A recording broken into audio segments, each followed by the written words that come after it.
الحمد لله الذي فطر السماوات والأرض ورفع السماوات بغير أمد ونور الشمس والقمر نحمده ونستعينه ونستغفره ونعوذ بالله من شرور أنفسنا ومن سيئات أعمالنا من يهده الله فلا مضل له ومن يضلله فلا هادي له ونشهد أن لا إله إلا الله وحده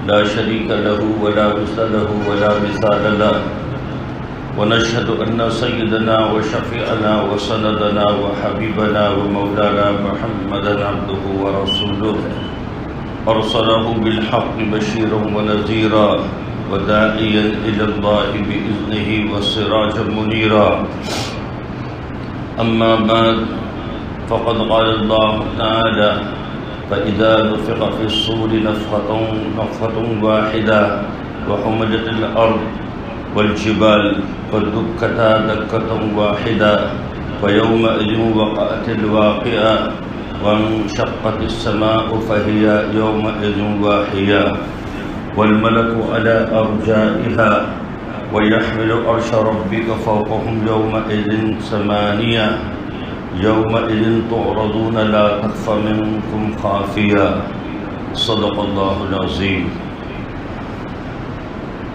اللہ تبارک و تعالیٰ نے مرنے کی بات کی جو زندگی ہے جس کو ہم آخرت کہتے ہیں، یہ کہ یقینی امر ہے جس کا وقوع ہر صورت میں ہونا ہے۔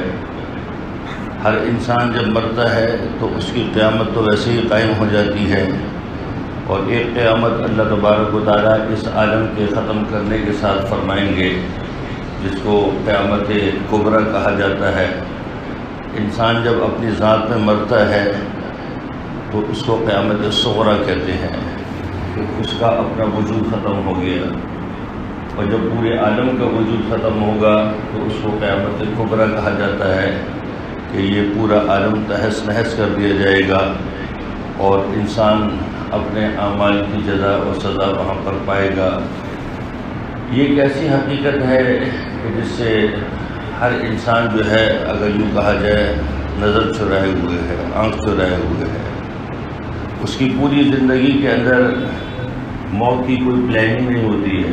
اس کی پلاننگ میں دکان ہوتی ہے، فیکٹری ہوتی ہے، اور اس کی پلاننگ میں بچوں کی شادیاں ہوتی ہیں، پھر اپنے پوتوں کی شادیاں ہوتی ہیں، نواسوں کی شادیاں ہوتی ہیں، یہاں جانا ہے، یہ کرنا ہے، وہ کرنا ہے، لیکن موت کی کہیں پلاننگ نہیں ہوتی ہے کہ مرنا بھی ہے، اس کی بھی تیاری کرنی ہے۔ موت کی تیاری کی فکر نہیں ہوتی ہے۔ اللہ کے نبی فرماتے ہیں موتوا قبل ان تموتوا، مرنے سے پہلے مر جاؤ۔ ولا تموتن الا وانتم مسلمون، اس وقت تک نہیں مرنا جب تک مسلمان نہ ہو جاؤ، قرآن یہ کہتا ہے۔ مطلب یہ کہ مرنے کی تیاری کرنی ہے۔ موت سے پہلے کون مرتا ہے؟ تو موتوا قبل ان تموتوا کا مطلب ہے کہ مرنے سے پہلے مرنے کی تیاری کر دو، کہ ہر لمحہ زندگی جو ہے وہ آخرت کی تیاری ہو۔ ہمارا کھانا پینا، چلنا پھرنا، اٹھنا بیٹھنا، سونا جاگنا، یہ سب دین کے مطابق ہو۔ ہماری تجارت دین کے مطابق ہو، ہماری ملازمت دین کے مطابق ہو، اور ہماری گھر کی معاشرت یہ سب دین کے مطابق ہو۔ کوئی کام دین کے خلاف نہ ہو، شریعت کے خلاف نہ ہو، حرام کی طرف نہ جائیں، حلال کی طرف جائیں۔ شریعت نے حلال طریقے، حلال ذرائع دی ہیں۔ ہر چیز کے اندر سنت کی نیت کرنی۔ حضرت ڈاکٹر عبدالعزیز صاحب رحمہ اللہ فرمایا کرتے تھے کہ میں جب گھر میں داخل ہوتا تھا تو مجھے گھر کا کوئی بچہ نظر آتا تو میں اس کو، بچے کی طرف اللہ نے ایک میلان رکھا ہوتا ہے، طبیعت چلتی ہے، اس پر پیار آتا ہے، بچے کی ادائیں اچھی ہوتی ہیں، اس کی حرکتیں اچھی ہوتی ہیں، اور اپنا بچہ تو اپنا ہی ہوتا ہے۔ اپنا تو کہتے ہیں کالا بھی ہے تو لال ہے، تو اپنا بچہ ہوتا ہے تو اس سے ویسی بہت محبت ہوتی ہے۔ تو فرماتے تھے کہ میں جب بچے کو لپک کر اٹھاتا تھا تو فوراً یہ نیت کر لیتا تھا کہ اللہ کے نبی بچوں سے بڑی محبت کرتے تھے، اب یہ میرا بچے کو اٹھانا یہ سنت کی اتباع کا ہو گیا۔ اگر میں ویسے ہی اٹھا دوں تو یہ اپنی نفس کی چاہت ہے کہ کہ مجھے اپنے پوتے سے محبت ہے یا اپنی اولاد سے محبت ہے، لیکن اس میں اتباع کرتے ہیں۔ دسترخوان پر کھانا لگا ہے، اب کھانے میں مختلف انواع اقسام، خاص طور پر جب ہم کسی دعوت میں جاتے ہیں تو مختلف انواع و اقسام کھانے کے موجود ہوتے ہیں۔ ادھر اشتہا ہوتی ہے، بھوک کی چاہت ہوتی ہے۔ اب ایک تو یہ ہے کہ یہ ہم مزے سے کھانا کھائیں گے، کھانا بڑا لذیذ ہے، فلاں پکوان کی طرف سے کھانا پکا ہے، اور ایک یہ ہے کہ یہ کھانا مرغوب کھانا رسول اللہ صلی اللہ علیہ وسلم پسند فرماتے تھے، اچھا کھانا آپ صلی اللہ علیہ وسلم شوق سے کھاتے تھے، تو اس میں ہم سنت کی نیت کر لیں۔ کھانا تو ویسے بھی کھانا ہے، لیکن اس میں سنت کی نیت ہو جائے۔ تجارت ہے، تجارت میں سنت کی نیت کہ اللہ کے نبی نے فرمایا التاجر الصدوق الامین مع النبیین والصدیقین والشہداء، کہ نیک سچا امانت دار تاجر جو ہے کل قیامت کے دن نبیوں کے ساتھ ہوگا، صدیقین کے ساتھ ہوگا، شہداء کے ساتھ ہوگا۔ کوئی شخص کھیتی باڑی کر رہا ہے تو اللہ کے نبی کی مدینے کے اندر زمینیں تھیں تو آپ صلی اللہ علیہ وسلم اپنی زمین پر کام بھی کرتے تھے، تو آپ صلی اللہ علیہ وسلم کی اس طرز عمل کی نیت کرتے ہوئے تو ہر کام کے اندر ہم سنت کی نیت کر لیں تو ہمارا دین بن سکتا ہے، ہر عمل ہمارا دین بن سکتا ہے۔ تو مرنے کی تیاری ہے، موت کی تیاری ہے، کل قیامت کا بڑا مرحلہ آنے والا ہے۔ اللہ فرماتے ہیں فَإِذَا نُفِخَ فِي الصُّورِ نَفْخَةٌ وَاحِدَةٌ، کہ جب سور کے اندر پہلا پھونک مارا جائے گا۔ سور در حقیقت سینگ ہوتا ہے نا، گائے کا سینگ ہوتا ہے، بیل کا سینگ ہوتا ہے، تھوڑا سا کرب میں ہوتا ہے، جس کو ہم پھکنی کہتے ہیں، لیکن پھکنی جو ہے وہ سیدھی ہوتی ہے۔ سور اس چیز کا نام ہے، اور نفخہ کہتے ہیں پھونک کو، تو سور کے اندر پھونک ماری جائے گی۔ اسرافیل علیہ السلام اس کے اندر پھونک ماریں گے، یہ اللہ تبارک و تعالیٰ کی طرف سے حکم ہوگا۔ یہ سور جو ہے دو قسم کے ہیں، ایک نفخہ یا سور وہ جس کو صعق کہتے ہیں، ومن صعق فی الارض والسماء، کہ زمین آسمان میں جتنے لوگ ہوں گے سب بے ہوش ہو جائیں، پہلے سور پر سب گئے۔ ومن صعق من فی السماوات ومن فی الارض فَإِذَا نُفِخَ نَفْخَةً أُخْرَى فَإِذَا هُمْ يَنظُرُونَ قَائِمًا، البلی الفاظ ہیں۔ جب دوسرا سور پھونکا جائے گا تو سب کھڑے ہو جائیں گے۔ تو دوسرا جو نفخہ ہے وہ نفخہ بعث ہے جس پر سب اٹھیں گے، اور پہلا جو نفخہ ہے وہ نفخہ صعق ہے جس پر سب بے ہوش، مطلب سب گر جائیں گے جو اس وقت موجود ہوں گے، جن پر قیامت قائم ہوگی۔ تو فَإِذَا نُفِخَ فِي الصُّورِ نَفْخَةٌ وَاحِدَةٌ، جب سور کے اندر پہلا پھونک مارا جائے گا، وَحُمِلَتِ الْأَرْضُ وَالْجِبَالُ فَدُكَّتَا دَكَّةً وَاحِدَةً۔ کیسا عجیب جملہ ہے۔ اللہ فرماتے ہیں کہ اس زمین اور پہاڑ کو ایک ہی جھٹکے میں ریزہ ریزہ کر دوں گا۔ یہ زمین اور یہ پہاڑ یہ ایک ہی جھٹکے کے اندر ریزہ ریزہ، دیر نہیں لگے گی اللہ تعالیٰ کو۔ وَمَا أَمْرُنَا إِلَّا وَاحِدَةٌ كَلَمْحٍ بِالْبَصَرِ، اللہ فرماتے ہیں کہ میرے فیصلے پلک جھپکنے پر ہوتے ہیں، دیر نہیں لگتی ہے۔ تو وَحُمِلَتِ الْأَرْضُ، زمین کو اٹھا دیا جائے گا، وَالْجِبَالُ، پہاڑوں کو اٹھا دیا جائے گا، فَدُكَّتَا، ان کو مارا جائے گا، دَكَّةً وَاحِدَةً، ایک ہی دفعہ کے اندر ریزہ ریزہ۔ فَيَوْمَئِذٍ وَقَعَتِ الْوَاقِعَةُ، اس دن جو واقع ہونے والی قیامت، یہاں پر قیامت کو واقعہ کہا، اس کا وقوع ہو کر رہے گا۔ وَانشَقَّتِ السَّمَاءُ، سما آسمان، آسمان کو پھاڑ دیا جائے گا۔ فَإِذَا يَوْمَئِذٍ وَاهِيَةٌ، وہ بالکل بودا ہو جائے گا، کوئی حیثیت نہیں ہوگی۔ اللہ تبارک و تعالیٰ اس کو لپیٹ دیں گے۔ یوم نطوی السماء کطی السجل للکتب، آسمان کو ایسے لپیٹ دوں گا جیسے یہ کتاب ہوتی ہے نا، یہ اللہ فرماتے ایسے لپیٹ دوں گا۔ دو جلدوں کو آپ بند کر دیں، یہ آسمان کی اس طاقت کو، آسمان کی اس وسعت کو اللہ تبارک و تعالیٰ ایسے لپیٹ دیں گے والملک علی ارجائها، یہ آسمان کے فرشتے کہاں جائیں گے؟ اللہ فرماتے ہیں یہ اطراف کے اندر ہوں گے، بیچ میں سے آسمان گیا، اطراف کے اندر فرشتے کھڑے ہوں گے۔ وَيَحْمِلُ عَرْشَ رَبِّكَ فَوْقَهُمْ يَوْمَئِذٍ ثَمَانِيَةٌ، اور اس دن تیرے رب کے عرش کو 8 فرشتے اٹھائے ہوئے ہوں گے۔ نصوص سے یہ ملتا ہے کہ اس وقت فرشتے جو ہیں حاملین عرش 4 ہیں، لیکن قیامت کے دن اللہ تبارک و تعالیٰ ان حاملین فرشتوں کی تعداد 8 کر دیں گے۔ یہ عرش ہے کیا؟ یہ فرشتے اس کو اٹھا رہیں گے، ہے کیا؟ تو مفسرین نے لکھا ہے کہ کما یلیق بشانہ، ہم اس کو سوچ نہیں سکتے، ہم اس کو سمجھ نہیں سکتے وہ عرش ہے کیا۔ جو اللہ کی شان، جس شان کے مطابق اس کی ذات ہے تو اس کے مطابق اس کا عرش ہوگا۔ فرشتے کیوں اٹھائے ہوں گے، اس کی کیا حکمت ہے، یہ اللہ ہی کو پتہ ہے۔ ان چیزوں کی طرف اپنی عقل کو نہیں دوڑانا، نہ ان کی قریب میں لگنا ہے، بس جو قرآن نے کہہ دیا ہے اس کو تسلیم کر لینا ہے کہ اس دن تیرے رب کے عرش کو 8 فرشتے اٹھائے ہوں گے۔ یومئذ تعرضون، اس دن تم سب کو پیش کیا جائے گا۔ لا تخفی منکم خافیہ، کسی کی کوئی بات پوشیدہ نہیں رہے گی، کوئی چھپ نہیں سکتا ہے۔ ویسے تو اس وقت بھی کوئی اللہ سے چھپ نہیں سکتا ہے۔ اللہ فرماتے ہیں لا تدرک الابصار وہو یدرک الابصار، ساری آنکھیں مل کر اس کو دیکھ نہیں سکتی ہیں اور وہ سب کو دیکھ لیتا ہے۔ لیکن خاص طور پر قیامت کے دن کے بارے میں اللہ فرماتے ہیں کہ تم میں سے کسی کی کوئی بات اور تم میں سے کوئی پوشیدہ نہیں رہے گا۔ اس کا مطلب یہ ہے کہ قیامت کا جو میدان ہے، قیامت کے میدان، اس میں ایک پودا بھی نہیں ہے، ایک پلر بھی نہیں ہے، ایک ٹیلا بھی نہیں ہے، چھپنے کی کوئی جگہ ہی نہیں ہے، بالکل اوپن ایریا ہے۔ کوئی چھپ نہیں سکتا کہ کوئی آڑ لے لے، کوئی درخت کی آڑ لے لے، کوئی ٹیلے کی آڑ لے لے، کوئی پہاڑ کی آڑ لے لے، کچھ نہیں ہو سکتا ہے۔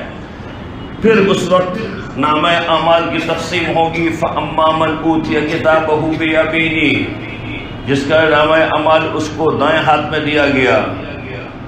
اب دائیں ہاتھ میں نامہ اعمال ملنا، یہ رپورٹ کارڈ ملنا، یہ کامیابی کی دلیل ہوگی کہ یہ بندہ کامیاب، اور خود بخود چنانچہ روایت سے ثابت ہے کہ ہر ایک کا نامہ اعمال اڑ کے اس کے ہاتھوں میں آ رہا ہوگا۔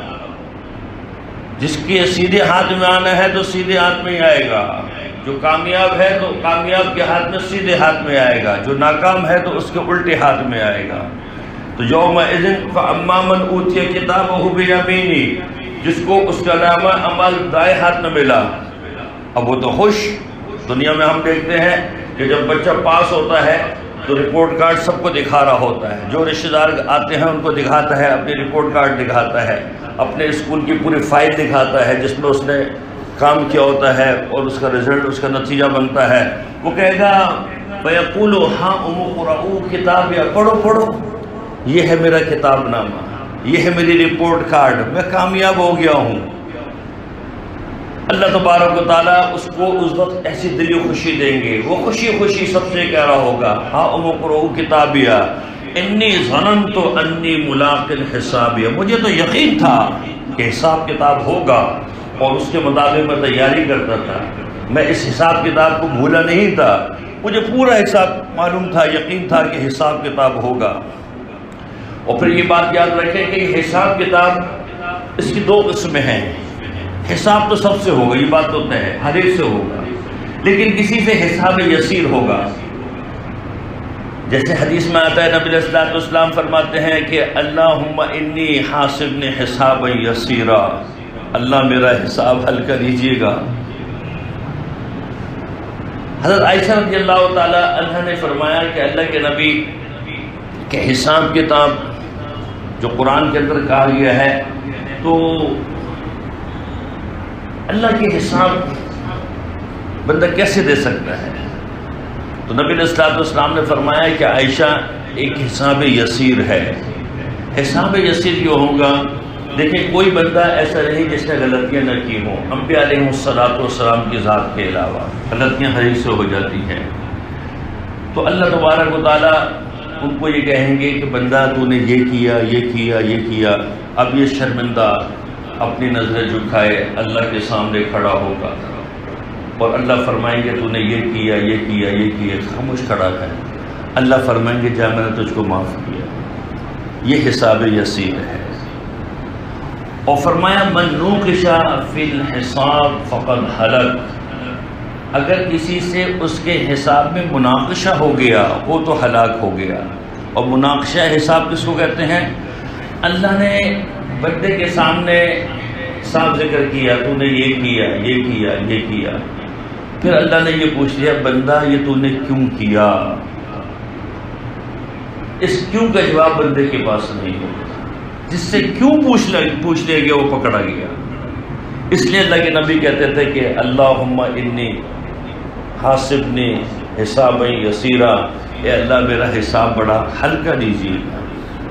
تو فرمایا کہ یہ شخص جس کو نامہ اعمال دائیں ہاتھ میں ملا ہے یہ کہے گا کہ مجھے دنیا ہی کے اندر یقین تھا کہ حساب کتاب کا دن آئے گا تو میں اس کی تیاری میں لگا ہوا تھا۔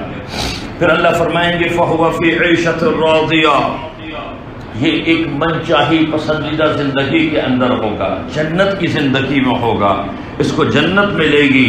فی جنت عالیہ، بلند جنتیں، بلند باغات، قطوفها دانیہا، جن کے درختوں کے اندر جو میوے لگے ہوں گے اتنی بکثرت ہوں گے کہ پھل جب درخت پر لگتا ہے اور بکثرت لگتا ہے تو وہ شاخیں جھک جاتی ہیں، تو اللہ فرماتے ہیں قطوفها دانیہ، ان کی شاخیں میووں کی وجہ سے پھلوں کی وجہ سے جھکی ہوں گی۔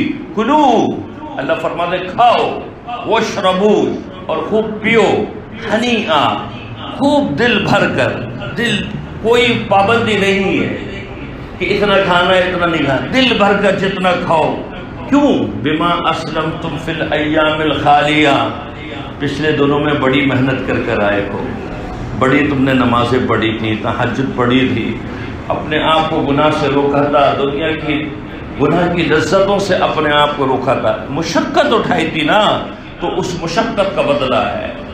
مزدور کو لے کر آتے ہیں، صبح سے لے کر شام تک 8 گھنٹے کی ڈیوٹی دیتا ہے، تو 8 گھنٹے کے بعد آپ اس کے ہاتھ میں 1500 روپے کی دہاڑی رکھتے ہیں، تو یہ 1500 روپے کی دہاڑی فری فنڈ میں نہیں رکھتے ہیں، اس نے پیچھے کام کیا تھا، اس کام کا عوض دیتے ہیں۔ اللہ فرماتے ہیں بما اسلفتم فی الایام الخالیہ، ان گزرے دنوں کے اندر جو محنت کر کر آئے ہو یہ اس محنت کا صلہ ہے۔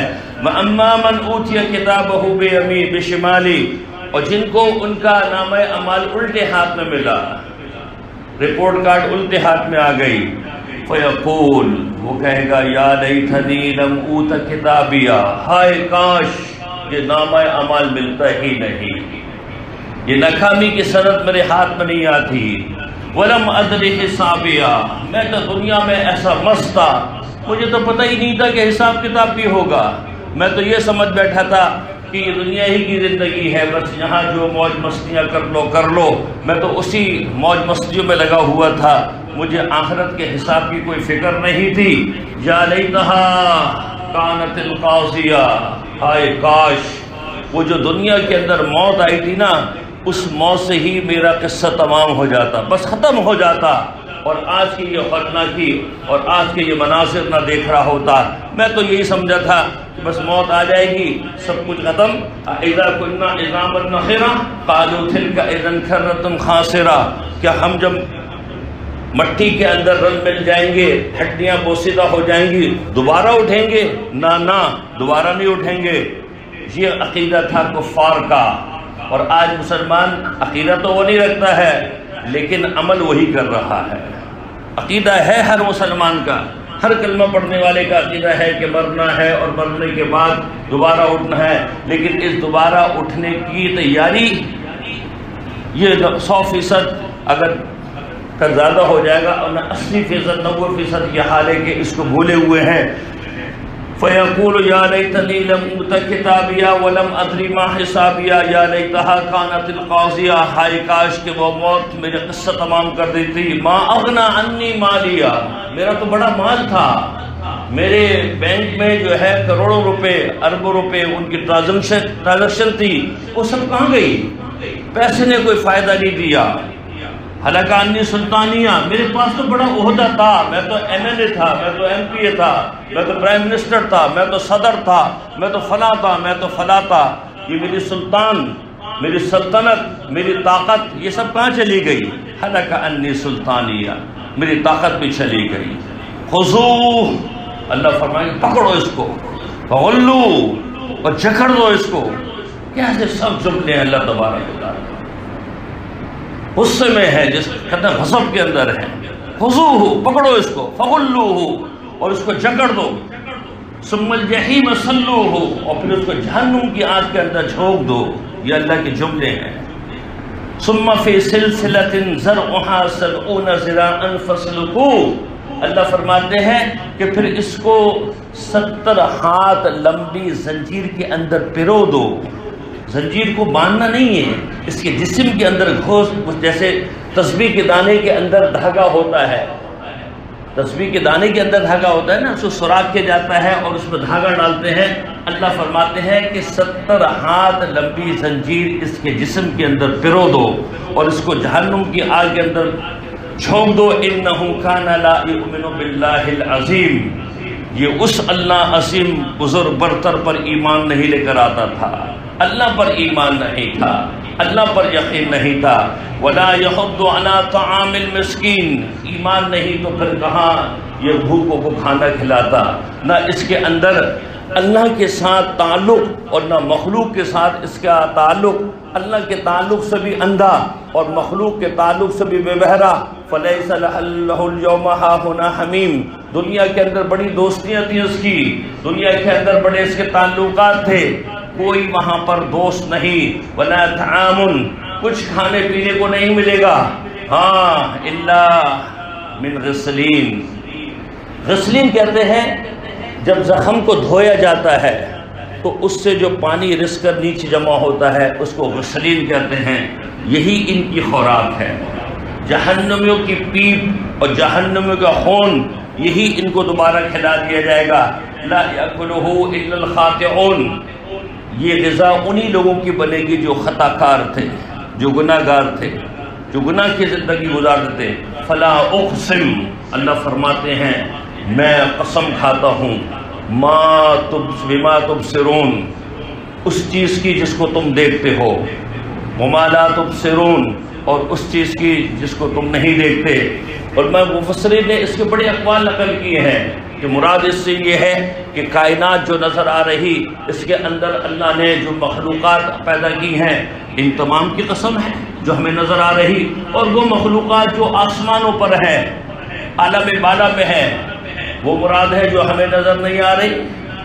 اور بعض مفسر نے لکھا اس سے مراد جو نظر آ رہے وہ اللہ کے نبی، اور جو نظر نہیں آ رہے جبرائیل کی قسم، مجھے نبی کی قسم، مجھے جبرائیل کی قسم، نبی تمہاری آنکھوں کے سامنے اور جبرائیل تم کو نظر نہیں آتا۔ فلا اقسم بما تبصرون وما لا تبصرون انہ لقول رسول کریم، یہ قرآن ایک معزز فرشتے کا لایا ہوا کلام ہے، جبرائیل لے کر آتا ہے نبی کے اوپر۔ یہ کوئی دیوانگی کی شاعری نہیں ہے، یہ مجنوں کا کلام نہیں ہے۔ اللہ فرماتے ہیں وما ہوا بقول شاعر، یہ شاعروں کا قول نہیں ہے۔ قلیلا ما تؤمنون، بہت کم تم لوگ ہو جو ایمان لے کر آتے ہو۔ ولا بقول کاہن، یہ کسی نجومی کا قول، اس کا کلام نہیں ہے، کسی ساحر کا کلام نہیں، کسی نجومی کا کلام نہیں۔ قلیلا ما تذکرون، تم بہت کم لوگ ہو جو اس کی نصیحت پکڑتے ہو۔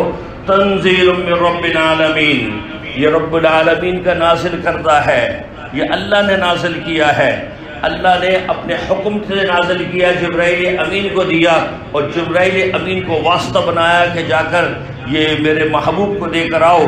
وَلَوْ تَقَوَّلَ، اب اللہ فرماتے ہیں کہ یہ جو مشرکین کہتے ہیں نا کہ آپ اپنی طرف سے باتیں گھڑ گھڑ کر اس میں لگاتے ہیں، اب اللہ بتاتے ہیں وَلَوْ تَقَوَّلَ عَلَيْنَا بَعْضَ الْأَقَاوِيلِ، میرے محبوب اگر اس قرآن کے اندر آپ اپنی مرضی سے کچھ باتیں گھڑ کر میری طرف سے منسوب کر دیتے، باتیں آپ کی ہوتی اور آپ منسوب کر دیتے کہ یہ اللہ نے کہا ہے، تو اللہ فرماتے ہیں لا أَخَذْنَا مِنْهُ بِالْيَمِينِ، تو پھر ہم اس بات پر اپنے نبی کو بھی پکڑ لیتے، ثم لقطعنا منه الوتین، اور نبی کی شہرت کو کاٹ دیتے۔ اللہ فرما رہے ہیں نبی کے اندر ایسا ہو نہیں سکتا ہے کہ وہ جس کو نبوت ملے اور جس کا اللہ سے تعلق ہو جائے۔ اللہ یجتبی من یشاء، اللہ جس کو چنتا ہے اس کام کے لیے وہ چن لیتا ہے۔ یہ نبوت کی شناونی ہوتی ہے، یہ ایرا غیرہ نتو خیرہ کو نہیں ملتی ہے، یہ ایک نبوت کی شناونی ہے۔ اللہ نے اس دنیا میں انسانوں کو بھیجنے سے پہلے اور اس کائنات کو بنانے سے پہلے فیصلہ کر لیا تھا کہ نبی آخر زمان آئیں گے۔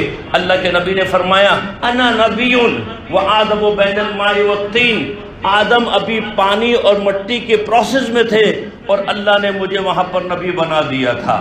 تو نبوت کا فیصلہ تو پہلے ہو چکا تھا۔ تو اللہ بتانا چاہ رہے ہیں قوم کو، جو لوگ اس بات کا اعتراض کرتے تھے یہ قرآن انہوں نے اپنی طرف سے بنایا ہے، تو اللہ فرما رہے ہیں کہ یہ نبی اگر اس قرآن کے اندر اپنی طرف سے کوئی بات کر کے ہماری طرف منسوب کرتے، ہم اس نبی کا سیدھا ہاتھ پکڑتے، ثم لقطعنا منہ الوتین، اور پھر ان کی شہرت کو کاٹ دیتے۔ وتین کہتے ہیں دل سے ایک رگ نکلتی ہے جس سے انسان کی پوری روح اس کے بدن کے اندر پھیل جاتی ہے۔ اگر وہ رگ کاٹی جائے تو انسان فی الفور یکدم مر جاتا ہے۔ تو اللہ فرماتے ہیں کہ ہم نبی کے ساتھ بھی یہ کرتے، فما منکم من احد عنہ حاجزین، اور کوئی اس وقت نبی کو بچا نہیں سکتا تھا، لیکن نبی تو ایسا کرتے ہی نہیں۔ یہ نبی نے اپنی طرف سے کلام نہیں بنایا ہے، یہ نبی کو اللہ کی طرف سے جبرائیل امین کے واسطے سے کلام ملا ہے۔ وَإِنَّهُ لَتَذْكِرَةٌ لِلْمُتَّقِينَ، اللہ فرماتے ہیں کہ یہ قرآن یہ متقیوں کے لیے نصیحت کی چیز ہے۔ جس کے اندر خوف خدا ہوتا ہے، جو اللہ سے ڈرتا ہے، اس کے لیے قرآن نصیحت بن جاتا ہے۔ وَإِنَّا لَنَعْلَمُ أَنَّ مِنْكُمْ مُكَذِّبِينَ، اور میں جانتا ہوں، اللہ فرماتے ہیں میں جانتا ہوں تم میں کون کون اس قرآن کو جھٹلا رہا ہے، کون کون جو ہے اس قرآن کو جھٹلا رہا ہے۔ آج لوگ بڑے مزے سے کہتے ہیں کہ قرآن میں تو نہیں ہے، ایک صفحہ کبھی قرآن کا پڑھا نہیں ہوتا ہے اور ایسے کہتے ہیں کہ جی قرآن میں نہیں ہے۔ ایک عورت آئی حضرت عبداللہ ابن مسعود رضی اللہ عنہ کے پاس اور آ کر کہنے لگی کہ جی آپ کہتے ہیں کہ جو عورتیں بھویں بناتی ہیں ان پر اللہ کی لعنت ہے اور قرآن کے اندر ہے، میں نے تو قرآن پڑھا، قرآن میں تو کہیں بھی ایسا ذکر نہیں ہے۔ حضرت عبداللہ ابن مسعود نے فرمایا رضی اللہ تعالیٰ عنہ نے، انہوں نے فرمایا کہ بی بی تو نے قرآن نہیں پڑھا، حقیقت میں نہیں پڑھا، قرآن کے اندر پڑھ، قرآن میں کیا لکھا ہے، ما آتاکم الرسول فخذوہ وما نہاکم عنہ فانتہوا، نبی جو دے وہ لے لو اور نبی جس سے روکیں اس سے رک جاؤ۔ تو نبی نے تو کہا ہے کہ اس سے رک جاؤ۔ آج عورتیں کہتی ہیں کہ جی قرآن کے اندر ایک آیت دکھا دیں جس میں چہرے کا پردہ ہو، تو اللہ قرآن میں کہہ رہے ہیں اِنَّا أَنزَلْنَا إِلَيْكَ ذِكْرًا لِتُبَيِّنَ لِلنَّاسِ مَا نُزِّلَ إِلَيْهِمْ، اللہ کے نبی کو اللہ فرما رہے ہیں، اپنے نبی کو فرما رہے ہیں ہم نے یہ قرآن آپ پر نازل کیا، اب اس کی وضاحت آپ کریں۔ یہ وضاحت احادیث کے اندر موجود ہے، ایک ایک چیز، ورنہ تو پھر آپ نماز کی تعداد رکعات دکھا دیں، جمعے کی تعداد ابھی ہم 2 پڑھیں گے، بتائیں قرآن کے اندر کہاں ہے، فجر کی 2 فرض کہاں موجود ہیں، ظہر کے 4 فرض کہاں موجود ہیں، عصر کے 4 فرض، مغرب کے 3 فرض، عشاء کے 4 فرض اور وتر، یہ کہاں قرآن کے اندر موجود ہے؟ یہ سب نبی نے دیے ہیں، نبی کے ذریعے سے ملے۔ قرآن نے ایک اجمال کہا اقیموا الصلاۃ، نماز کو پڑھو، کیسے پڑھو؟ اللہ کے نبی نے کہا صلوا کما رأیتمونی اصلی، جیسے میں پڑھتا ہوں ایسے پڑھو۔ قرآن نے کہا نماز پڑھو، کیسی پڑھو؟ وہ نبی نے بتایا ہے جیسی میں پڑھتا ہوں ویسی پڑھو۔ بہرحال وَإِنَّهُ لَتَذْكِرَةٌ لِلْمُتَّقِينَ وَإِنَّا لَنَعْلَمُ أَنَّ مِنْكُمْ مُكَذِّبِينَ، اللہ فرماتے ہیں ہمیں معلوم ہے کہ کون کون اس قرآن کو تم میں جھٹلانے والا ہے۔ وَإِنَّهُ لَحَسْرَةٌ عَلَى الْكَافِرِينَ، یہ قیامت کے دن یہ قرآن جو ہے ان پر حسرت کا باعث بنے گا، ہائے کاش کہ اس قرآن پر ایمان لے کر آ جاتے۔ وَإِنَّهُ لَحَقُّ الْيَقِينَ، یہ قرآن برحق ہے، حق ہے، حق، اس میں کوئی شک و شبہ نہیں۔ فَصَبِّحْ بِاسْمِ رَبِّكَ الْعَظِيمِ، اللہ فرماتے ہیں محبوب یہ قرآن کو جھٹلا رہے، آپ کو دل کو تکلیف ہو رہی ہے، آپ اپنے دل کی تکلیف کا ازالہ اپنے رب عظیم کے تذکرے سے کریں، ذکر میں لگ جائیں، ذکر آپ کے دل کے غم کو ختم کر دے گا۔ اللہ تبارک و تعالیٰ عمل کی توفیق عطا فرمائے۔